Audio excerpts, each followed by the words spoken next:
We find Sidney in a small town called Pine Grove. She has had the courage to have a family, which I think is a pretty bold choice for her, considering she's happily married and she has 3 children, and we find her the mother of a teen daughter. Sidney has tried really hard to not have Tatum know much about her life. It's not something that she wants to bring into this portion of her life, and yet, of course, because we're making a movie, chaos ensues, and her biggest nightmare comes true, which is that a Ghostface killer comes after her and her daughter. Tatum is a, precocious teenager that loves music and has a boyfriend and has a life and really enjoys her life and her high school experience, but is having a difficult time connecting with her mother because her mother is this kind of infamous figure and a celebrity, and probably not the way that a person would want to be a celebrity for, but also really admires her mother and wants to connect with her. So it's that dynamic that's fun to explore.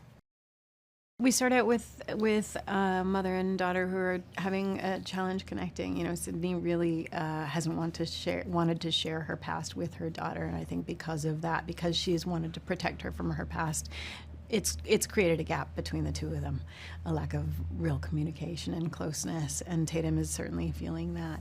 And when things become troublesome in the film, they have to find a way to come together and bond and connect, and Sidney is forced to teach her daughter how to become a survivor. That was heaven. I love Kevin. See what I did there? He's been a dear friend for 30 years, and he knows these characters better than any of us. He was the brainchild for these films and has always wanted to direct one. I can't really think of why he hasn't, and so I was really happy that we finally got to invite him in to direct, and I was like, oh, I hope he does a good job. And he's done an incredible job. He's really done it. Really we watched the movie the other day, and I was like, yes, Kevin West would be so proud.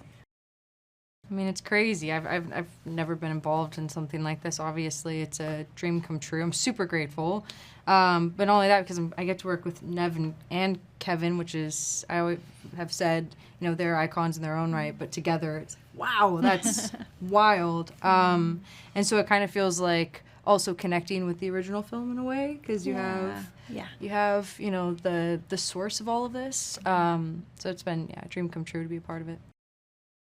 It's such an honor to be a part of a franchise at all. There's such a rarity to be able to play Sidney Prescott for a span of 30 years and have her grow and overcome many trials and tribulations and become who she is, and to see a character who's had an effect on people, on the fans, that people come up to me and say, oh, Sidney's changed my life, or she's given me courage, or she helped me overcome something. We never expect as actors that might occur, and certainly with a horror film, it's not something I expected, but to see that it's had that kind of impact. But also, they're just really fun films. They're really fun, they're really scary, they're groundbreaking, and they were groundbreaking, and still I feel every time we do it, we find something new. So it's a blast.